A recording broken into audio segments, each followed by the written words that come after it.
Okay, February 1st, 2011. It is, let's see, what time is it? 4:18 p.m. Blizzard came here about a couple hours ago. As you can see, not even the back door stopping it from getting in. Let's go ahead and take a look outside. The dog seems to be liking it, but... my camera. Yeah, it's cold. My God. Right now, I would say we got about 3 inches, maybe 2-3 inches.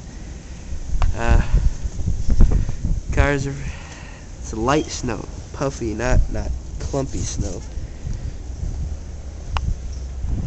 Dog's just chilling in the yard. Yeah, this is what we got so far. Oh God, it's cold. Okay, back inside.